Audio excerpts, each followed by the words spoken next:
Bismillahirrahmanirrahim. Assalamualaikum warahmatullahi wabarakatuh. Perkenalkan, saya Asriani, mahasiswi jurusan Ilmu Politik, Fakultas Usuluddin Filsafat dan Politik, Universitas Islam Negeri Alauddin Makassar. Kegiatan saya hari ini yakni mewawancarai 3 narasumber mengenai sistem hukum di Indonesia. Assalamualaikum warahmatullahi wabarakatuh. Perkenalkan, saya Asriani, jurusan Ilmu Politik, Universitas Islam Negeri Alauddin Makassar. Di sini saya sedang bersama Bapak Kapolsek Maria Wiwawo, Bapak Agustinus Teko SH. Di sini Pak, saya ingin bertanya mengenai sistem hukum Indonesia. Jadi Pak, bagaimana menurut Bapak sistem hukum Indonesia saat ini? Ya, baik Adik Asriani. Jadi kesempatan ini saya ingin menyampaikan bagaimana sesuai dengan pertanyaan sistem hukum di Indonesia itu sebenarnya kalau kita melihat sudah berjalan dengan bagus, ya.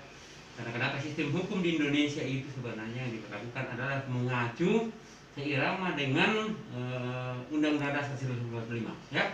Misalnya dalam pasal 1 ayat 3 Undang-Undang Dasar 1945 di situ dikatakan bahwa negara Indonesia adalah negara hukum. Nah, ya kan? Dan untuk mengawasi pelaksanaan hukum itu supaya berjalan efektif, maka dibentuklah namanya lembaga peradilan.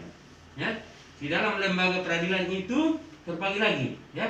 Ada lembaga peradilan umum dan ada lembaga peradilan khusus. Nah, itu. Di dalam lembaga peradilan umum itu adalah membidai tentang pidana umum. Ya, di situ ada pidana dan ada perdata. Itu pelaksanaannya melalui pengadilan negeri, pengadilan tinggi. Nah, di samping itu juga ada namanya peradilan khusus. Peradilan khusus itu seperti misalnya menangani perkara tertentu, itu peradilan khusus. Misalnya di pengadilan agama, itu membidai menyangkut masalah nikah, rujuk, cerai, itu pengadilan agama. Nah, kemudian melalui PT UN, Pengadilan Tata Usaha Negara, itu menyangkut masalah administrasi negara. Apabila ada kesalahan, maka melalui Pengadilan Tata Usaha Negara. Ya, ada juga melalui peradilan HAM. Peradilan HAM itu adalah peradilan khusus yang bila terjadi pelanggaran hak asasi manusia, ya.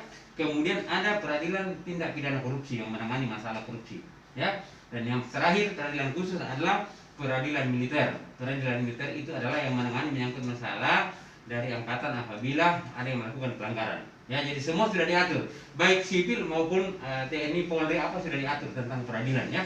Saya kira demikian untuk menyangkut masalah hukum. Penerapannya pun kita bersyukur bahwa itu sudah berjalan sesuai dengan aturan yang ada. Karena kenapa? Di situ sudah diatur ada hukum pidana dan hukum acara pidana. Nah, gitu ya. Jadi ada dua, ada hukum pidananya, ada hukum acara pidananya. Jadi ada pengantar yang menjadi acuan di dalam melaksanakan tugas penegakan hukum di negara kesatuan Republik Indonesia. Ya, saya kira demikian. Terima kasih Pak. Itulah tadi opini dari Bapak Kapolsek yang sangat menarik opininya. Assalamualaikum warahmatullahi wabarakatuh. Waalaikumsalam warahmatullahi wabarakatuh. Perkenalkan, saya Asriani, jurusan Ilmu Politik, Universitas Islam Negeri Alauddin Makassar. Di sini saya sedang bersama Bapak. Silakan. Nama saya Abdul Habib. Untuk mengetahui tentang hukum di Indonesia memang sudah bagus kalau dilihat, tapi masalahnya di bawah masih belum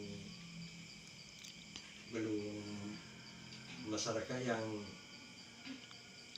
yang puas, karena banyak masyarakat itu kalau masuk di masalah ranah hukum belum bisa dia puas untuk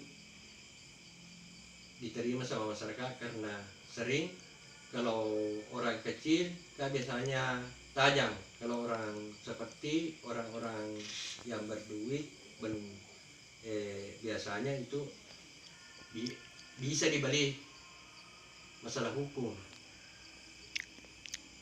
Itulah tadi opini dari Bapak Abdul Habib. Terima kasih Pak atas waktunya. Assalamualaikum warahmatullahi wabarakatuh. Assalamualaikum warahmatullahi wabarakatuh. Di sini saya sedang bersama Ibu Marhani. Sebelumnya saya berterima kasih kepada Ibu karena sudah bersedia saya wawancarai. Pertanyaan saya, bagaimana pendapat Ibu mengenai sistem hukum Indonesia? Sistem hukum di Indonesia sudah bagus. Dengan menegakkan hukum yang sistemnya terdapat anggota pemerintah aparatur hukum yang bertindak secara terorganisir untuk menegakkan hukum dengan cara menemukan, menghalangi, memulihkan, atau menghukum orang-orang yang melanggar undang-undang dan norma hukum yang mengatur masyarakat tempat anggota menegakkan hukum tersebut. Namun kita tidak bisa mengelak dengan pelanggaran hukum yang terjadi karena manusia tempatnya melakukan kesalahan, namun kita juga tidak bisa berpatokan dengan itu. Yang terpenting adalah kesadaran hukum.